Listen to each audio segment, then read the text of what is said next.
Sometimes the people who need saving are the ones who spend their lives saving everyone else. My wrist hurt every time I lifted another patient chart.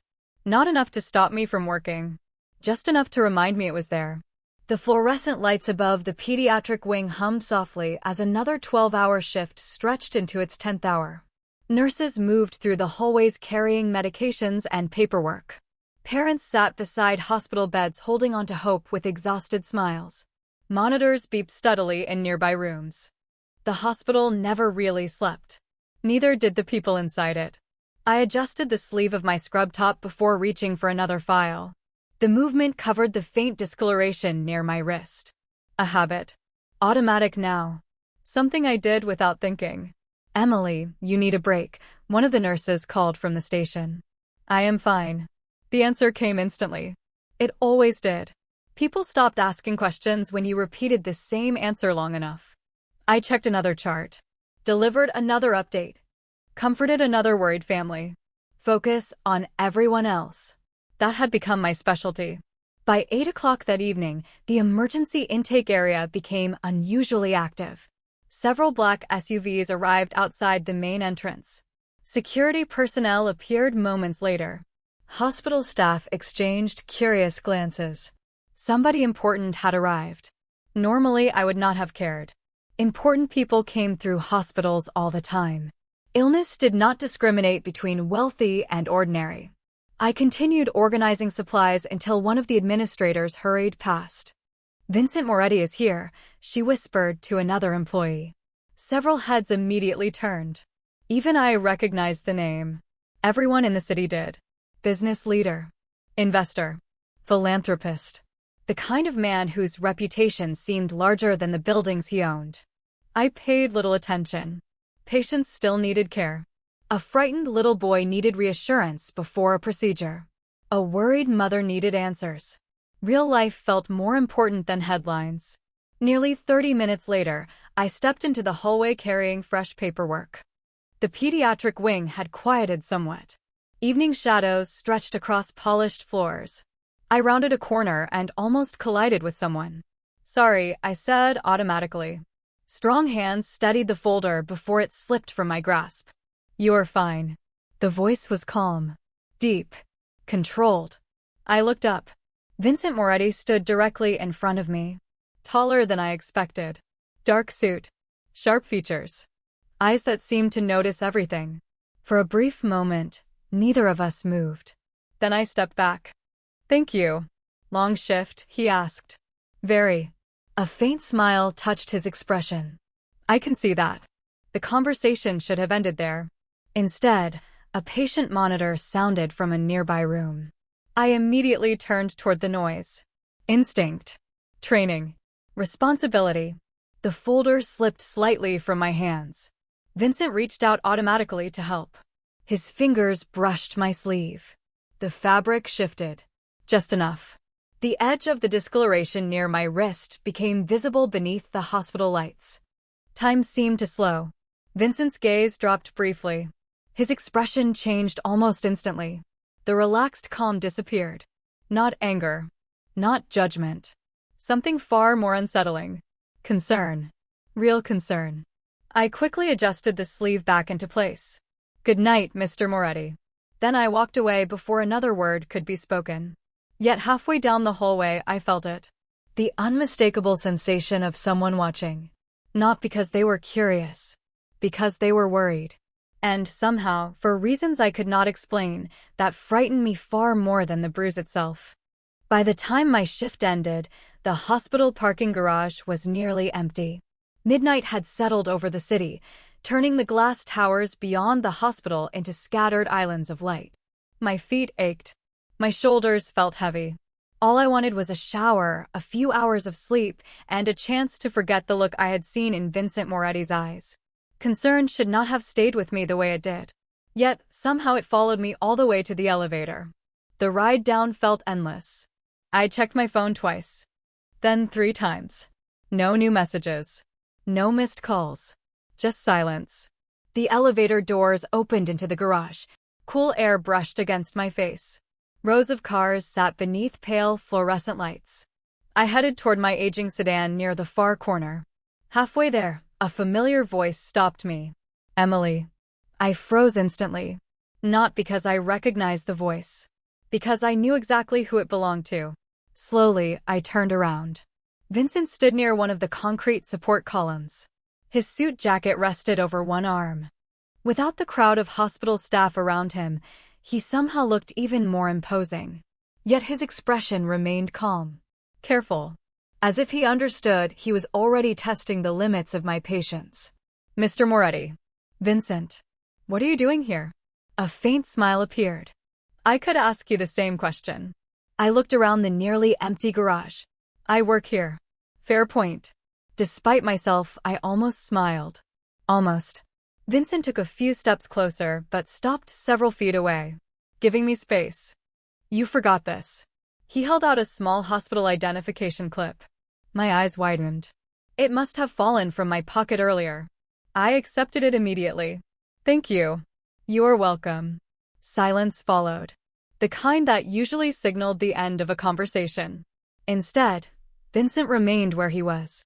His gaze briefly shifted toward my wrist before returning to my face. Does it hurt? The question landed harder than it should have. Instantly, I crossed my arms. Defensive. Automatic. What? Your wrist. My stomach tightened. I am fine. There it was. The answer I always gave. The answer that ended every conversation before it could become uncomfortable. Vincent studied me for several seconds. You say that very quickly. Because it is true. Is it? The gentle question felt far more dangerous than an accusation. I looked away. Toward the parking garage exit. Toward anything except him. People get bruises. Yes. I work 12-hour shifts. I know. Then you know it is nothing. Vincent did not respond immediately. When he finally spoke, his voice softened. Emily, people who are truly fine usually do not work this hard to convince others. My chest tightened unexpectedly. For one brief moment, I forgot how to answer. Nobody had ever said that to me before. Nobody had ever challenged the story I told so easily. The silence stretched between us. Finally, I opened my car door. Good night, Vincent. He nodded once. Respectful. Accepting. Good night, Emily. I slipped behind the wheel and started the engine. Yet as I pulled away, I glanced into the rearview mirror. Vincent was still standing there beneath the fluorescent lights. Watching. Not because he was suspicious. Not because he was curious. Because he did not believe me. And for the first time, I was beginning to wonder if maybe he had a reason not to. The next few days should have been ordinary. Instead, every small detail felt different. I noticed things I had ignored before. The silence in my apartment. The tension that settled in my shoulders whenever my phone rang unexpectedly. The way I automatically checked my sleeves before leaving for work. Once you start questioning something, it becomes impossible to stop. Monday arrived with rain. Gray clouds pressed against the city skyline while patients filled the pediatric wing faster than usual. By noon, every room was occupied. Children needed medication. Parents needed reassurance. Doctors needed updates. The constant motion left little room for thinking. I was grateful for that. Unfortunately, life has a way of finding you when you are trying not to think. During my lunch break, I discovered a small paper bag waiting at the nurse's station. My name was written neatly across the front. Confused, I picked it up. Inside sat a turkey sandwich, a bottle of water, and an apple. Simple. Practical. Exactly the kind of lunch I usually forgot to eat. Beneath the sandwich rested a folded note. You skipped breakfast. Again. I stared at the message for several seconds before laughing quietly. Only one person would send something like that. One of the nurses noticed immediately.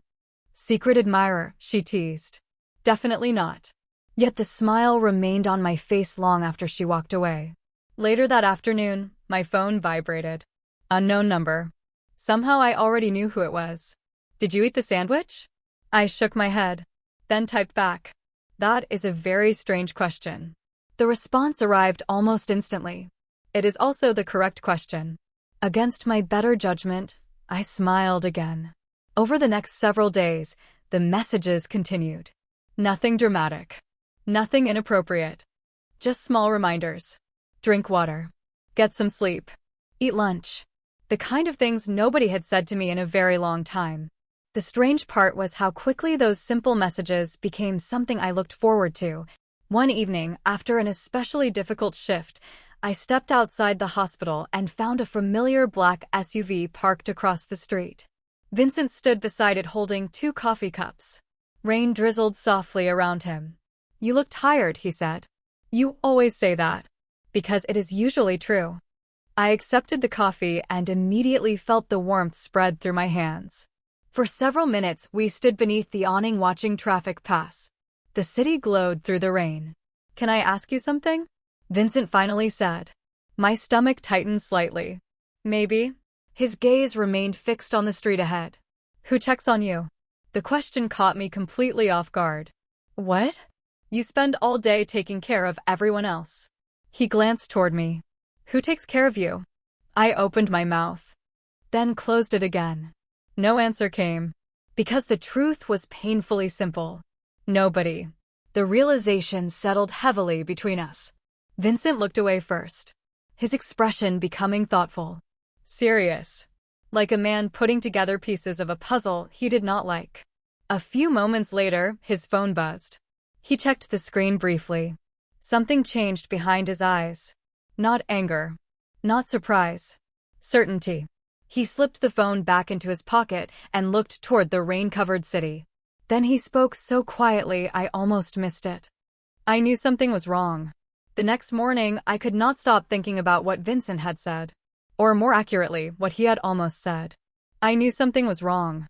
The sentence echoed through my mind while I moved through another exhausting shift. Every time I reached for a chart. Every time I checked a monitor. Every time I forced myself to smile at worried parents. The words followed me. By late afternoon, even my coworkers noticed something was different. "You are distracted today," one nurse observed. "Just tired." She laughed softly. "You always say that." The comment hit closer than she realized. Apparently I had become predictable. By 6 o'clock, the pediatric wing finally quieted.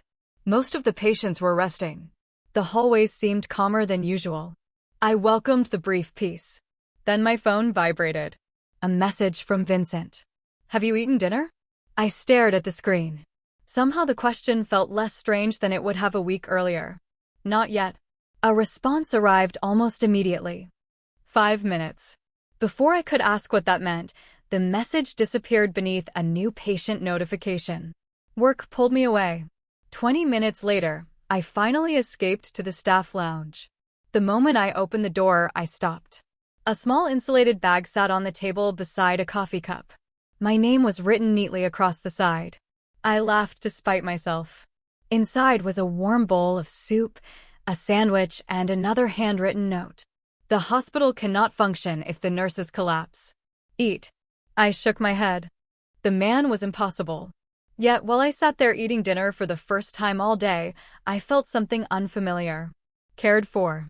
The realization unsettled me more than I wanted to admit. Most of my life had been spent taking care of other people. Receiving that same attention felt almost uncomfortable. When my shift finally ended, rain had started again. Thick drops tapped against the hospital windows while city lights blurred across wet pavement outside. I stepped through the main entrance and immediately noticed a black SUV waiting near the curb. Vincent stood beside it holding an umbrella. "This is becoming a habit," I said as I approached. "Some habits are good." The answer made me smile. We began walking slowly toward the parking area together. Rain drummed softly against the umbrella overhead. For several minutes, neither of us spoke. Then Vincent broke the silence. "You look less tired tonight." "That might be because someone forced me to eat." "Excellent strategy." I laughed quietly. The sound seemed to satisfy him. As we reached my car, Vincent stopped walking. His expression shifted, becoming serious again. "Emily." The way he said my name instantly captured my attention. "What is it?" For a moment he seemed to consider his words carefully. "If something in your life is making you unhappy, you do not have to carry it alone." My throat tightened unexpectedly. Nobody had ever said that to me before. Not like that. Not without judgment. Not without conditions. I looked away toward the rain. Some problems are complicated. I know. His voice remained calm. But complicated is not the same as impossible. Silence settled between us. Then a black sedan slowly pulled out from the far side of the parking lot and disappeared into the street. Vincent watched it leave. His jaw tightened slightly, almost imperceptibly. When he looked back at me, his expression had changed again. Not fear, not concern, determination. And for the first time, I had the unmistakable feeling that whatever Vincent had discovered, he was no longer willing to ignore it. The following week felt strangely different. Not dramatic, not obvious, just different enough that I noticed it. The tension that had followed me for months seemed lighter somehow. The constant interruptions during my shifts stopped. Unexpected problems that usually landed on my desk suddenly disappeared before they reached me. Even my coworkers seemed more relaxed. At first, I assumed it was coincidence. Life has good weeks and bad weeks. Maybe I was finally having a good one. Then the phone calls stopped. That was what truly caught my attention. Every evening, almost like clockwork, my phone used to light up with conversations I dreaded. Conversations that left me exhausted. Conversations that always seemed to end with me apologizing for things I had not done. Suddenly, there was nothing. One day passed. Then 2. Then 3. Silence. I should have felt worried. Instead, I felt something I had almost forgotten existed. Peace. On Friday evening, I finished my shift and stepped outside into warm spring air. The city seemed brighter than usual. The sunset painted the hospital windows in shades of gold and orange. My phone vibrated. Vincent. Coffee? I smiled before I could stop myself. 20 minutes later, I found him sitting at a small outdoor cafe overlooking the river. A cup already waited on the table across from him. You ordered for me? I asked. You always get the same thing. I sat down and laughed softly. That is slightly concerning. It is called paying attention. The answer stayed with me, because he really did pay attention. To everything. Whether I had eaten, whether I looked tired, whether I was smiling or pretending to smile. Most people noticed only the version of me that I presented to the world. Vincent somehow noticed the rest. We talked for nearly an hour. Nothing important. Everything important. Hospital stories. Childhood memories. Books. Favorite places in the city. The conversation flowed so naturally that I lost track of time. At one point, Vincent became unusually quiet. His eyes drifted toward the river before returning to me. You seem happier, he said. I looked down at my coffee. Maybe. That is not a denial. Things have been calmer lately. Something flickered across his expression. Satisfaction. Brief enough that most people would have missed it. I did not. You know why, do not you? I asked. Vincent raised an eyebrow. No, why what? Things are calmer. A faint smile appeared. I know a lot of things. I narrowed my eyes. He looked entirely too pleased with himself. Vincent. Emily. You are impossible. His smile widened. For several seconds, neither of us spoke.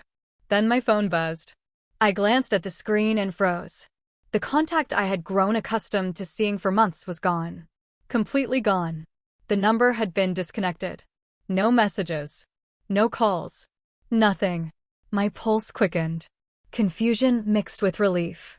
Across the table, Vincent studied my expression carefully. He did not ask what happened. He already seemed to know. The river sparkled behind him as the sun slipped lower across the horizon. Sometimes, he said quietly, the things that hurt us leave when they realize they no longer have power. I stared at him. And for the first time, I began to suspect that the changes in my life were not happening by accident. The suspicion followed me for days. No matter how busy the hospital became, no matter how many patients needed attention, one question refused to leave my mind. How much of this was Vincent? Every unexplained improvement. Every problem that seemed to disappear before reaching me. Every strange coincidence. The more I thought about it, the less accidental any of it felt. By Wednesday evening, curiosity finally won. My shift ended shortly after 7 o'clock. The sky outside glowed with the last colors of sunset. Instead of driving home, I followed the address Vincent had casually mentioned during one of our conversations. A charity event. A children's foundation fundraiser. The kind of place where his presence would not seem unusual. The ballroom was elegant without being overwhelming. Families, business leaders, and hospital administrators filled the room. Soft music drifted through the air. Waiters moved between tables carrying trays of sparkling water and appetizers. I spotted Vincent almost immediately. Some people command attention by demanding it. Vincent did the opposite. He stood quietly near a large window, speaking with donors while somehow remaining the most noticeable person in the room. When he saw me, surprise flickered across his face. Then came a smile. Genuine. Warm. Emily. He crossed the room toward me. I did not know you were coming. Neither did I. The answer made him laugh softly. We spent most of the evening talking between speeches and presentations. For the first time, I saw another side of him. Parents approached to thank him for donations. Hospital administrators spoke about programs he funded. Children ran up to him without hesitation. The powerful businessman everyone feared seemed remarkably comfortable kneeling beside a 6-year-old explaining how a science kit worked. The contradiction fascinated me. Later, after the event ended, we stepped onto a quiet terrace overlooking the city. Lights stretched toward the horizon. A cool breeze moved through the evening air. For several minutes, neither of us spoke. Then I finally asked the question that had been building for weeks. Was it you? Vincent looked toward the skyline. Was what me? The calls stopping. The pressure disappearing. Everything changing. Silence followed. Not uncomfortable. Careful. Measured. When he finally answered, his voice remained calm. Some people lose influence when others start paying attention to their behavior. I folded my arms. That is not an answer. It is the truth. I stared at him. He stared back. Neither of us willing to surrender the moment. Then something unexpected happened. Vincent sighed. A small sound. Barely noticeable. Yet it carried more honesty than any explanation. Emily, he said quietly, when I saw that bruise, I knew there was more to the story. My heartbeat quickened. So you investigated. I asked questions. Why? For the first time since I met him, uncertainty appeared in his eyes. Because I could not ignore it. The answer settled deep inside me. Not because it was dramatic. Because it felt real. I looked down at the city lights below. You should have told me. Probably. And yet you did not. A faint smile returned. Probably not. Despite everything, I laughed. The sound echoed softly across the terrace. When I looked back at Vincent, his expression had changed again. Softer now. Almost relieved. And in that moment, I realized something even more surprising than discovering he had helped me. Part of me was glad he had. The terrace conversation stayed with me long after the evening ended. Not because Vincent had admitted helping me. Because he had never once asked for credit. Most people wanted recognition when they did something good. Vincent seemed almost uncomfortable discussing it. The realization followed me through the next several days. Every time my phone buzzed with one of his simple messages. Every time I found myself smiling before I even opened them. Every time I noticed how much lighter my life felt compared to a month earlier. One Friday afternoon, I finished a long shift and stepped outside into bright sunshine. Spring had finally settled over the city. Trees along the hospital entrance were covered in fresh green leaves. Families moved through the parking lot carrying flowers and balloons. Life felt hopeful. My phone vibrated. Are you free tonight? I smiled immediately. Maybe. A reply arrived seconds later. That sounds suspiciously like yes. I laughed out loud. 20 minutes later, another message appeared. Rooftop. 7 o'clock. Do not skip dinner first. By now, I knew arguing would accomplish nothing. At 7 o'clock sharp, I stepped onto the rooftop of one of Vincent's office buildings. The view was breathtaking. The city stretched endlessly beneath a sky painted gold and pink by the setting sun. Small lights were already beginning to glow across the streets below. A table for two waited near the railing. Vincent stood beside it. For a moment, neither of us spoke. Then he smiled. You ate first. Yes. I am proud of you. I rolled my eyes. That is still a strange thing to say. And yet it remains necessary. We settled into conversation as naturally as breathing. Dinner arrived. Then coffee. Then stories. Hours seemed to disappear. Somewhere between laughter and comfortable silence, I realized I no longer felt guarded around him. The walls I spent years building had started to disappear without me noticing. Eventually, I found myself asking a question I had avoided for weeks. Why did seeing that bruise affect you so much? Vincent's expression changed instantly. Not darker. Sadder. He looked toward the skyline for several moments before answering. Because I have seen what happens when good people convince themselves they have to suffer alone. His voice remained calm, but something beneath it carried old pain. Someone important taught me that lesson a long time ago. I waited. He did not elaborate. Somehow I knew he would not. Not yet. So when you saw me, I began. Vincent met my eyes. I saw someone trying very hard to pretend everything was fine. The honesty stole my breath. Because it was true. Painfully true. For years, I had hidden behind those words. I am fine. Everything is fine. Meanwhile, I carried burdens nobody else ever saw. You know, I said quietly, part of me was angry when I discovered you were helping. One eyebrow lifted. Only part. I laughed softly. A small part. And the rest. The question lingered between us. I looked at the city lights below before answering. The rest was grateful. Something warm appeared in Vincent's eyes. Relief. Maybe happiness. Maybe both. Neither of us looked away. And for the first time since meeting him in that hospital hallway, I realized this story was no longer about being rescued. It was about learning to trust someone enough to stop pretending I needed no one at all. After that night on the rooftop, something shifted between us. Not suddenly. Not dramatically. Just enough that I felt it every time my phone lit up with a message from Vincent. Every time I caught myself looking forward to seeing him. Every time I realized that the happiest moments of my week somehow involved a man I had known for only a few months. The strange part was that nothing about our relationship felt rushed. There were no grand declarations. No impossible promises. Just consistency. The rare kind that quietly earns trust one day at a time.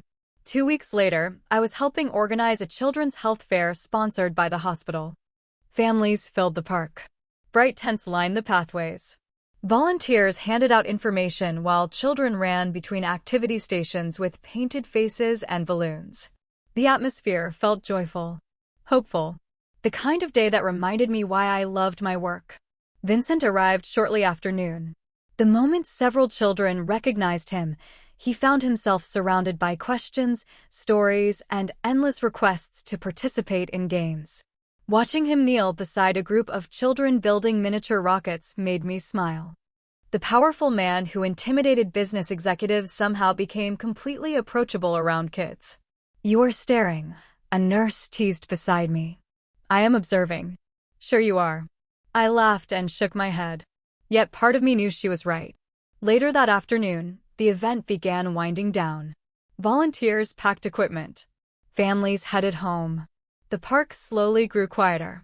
Vincent and I found ourselves walking along a trail beside the river. Sunlight reflected across the water in shifting patterns of gold and silver. The peaceful setting made it easier to say things I usually avoided. "Can I ask you something?" I said. Vincent glanced toward me. "You always do. What happened to the person you mentioned?" His expression softened immediately. I knew exactly who I meant. The person from his past. The reason seeing someone struggle alone affected him so deeply. For several moments, only the sound of water moving along the riverbank filled the silence. "She was my older sister," Vincent finally said. The answer surprised me. "She spent years convincing everyone she was fine." His gaze remained fixed on the river ahead. Nobody realized how much she was carrying until it became too much. My chest tightened. "I am sorry." Vincent nodded once. "So am I." There was no bitterness in his voice. Only sadness. The kind that never fully disappears. Suddenly, everything made sense. The questions. The concern. The determination in his eyes the night he noticed the bruise on my wrist. He had seen someone heading down a familiar path and refused to ignore it. We continued walking in silence for several minutes. Then I reached for his hand. The gesture happened before I could overthink it. Vincent looked down briefly. Then his fingers gently closed around mine. Neither of us spoke. Words felt unnecessary. The late afternoon sun painted the river in warm light while the city skyline shimmered in the distance. For the first time in years, I felt completely safe. Not because someone had solved all my problems. Because someone had chosen to stay. As we approached the parking area, Vincent's phone vibrated. He checked the screen. A brief look of surprise crossed his face. Then relief. Real relief. When he looked back at me, a small smile appeared. "What is it?" I asked. Vincent slipped the phone into his pocket. "The last loose end is gone." I stared at him. "What does that mean?" His smile widened slightly. "It means your future finally belongs to you." 3 months later, I stood beneath a clear summer sky watching dozens of children race across a hospital courtyard newly transformed into a healing garden. Bright flowers lined the pathways. Colorful benches sat beneath shade trees. Laughter filled the air. Families gathered for the opening ceremony while nurses, doctors, and volunteers moved through the crowd. The project had started as a simple idea during one of my conversations with Vincent. A place where young patients and their families could step outside and breathe. A place that felt hopeful. Somehow that small idea had become reality. I adjusted the badge hanging from my neck and looked around the courtyard. For the first time in a very long time, my life felt steady. The constant anxiety that once followed me everywhere had disappeared. The phone calls that used to leave me exhausted were nothing more than distant memories. The fear I carried so carefully for so many years no longer controlled my days. I had not realized how heavy it was until it was gone. "You're smiling again." The familiar voice made me turn immediately. Vincent stood a few feet away wearing a dark suit despite the summer heat. "Some things never changed." "Apparently I do that now," I replied. His eyes warmed with amusement. I noticed. We walked together through the garden while children explored every corner of the new space. Parents stopped us occasionally to offer thanks. Hospital staff shared stories about how much the garden would mean to families spending long weeks in treatment. Every conversation reminded me why I loved my work. At one point, a little girl ran up and handed Vincent a drawing. He accepted it with complete seriousness, as if receiving something priceless. After she ran away again, I looked at him and laughed. "You are going to keep that, are you not?" "Of course. It is drawn with purple crayons. Then it is a masterpiece." I shook my head. Yet the sight made my chest ache in the best possible way. Later that evening, after the ceremony ended and the guests departed, Vincent and I remained in the garden. The setting sun painted the flowers gold. Warm light filtered through the trees. The world felt quieter. Softer. Peaceful. We sat together on a bench overlooking the courtyard.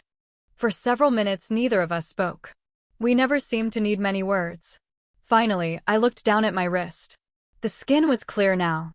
No discoloration. No reminder of the chapter one had worked so hard to leave behind. Vincent noticed where I was looking. "What are you thinking about?" he asked. I smiled softly. "The night we met."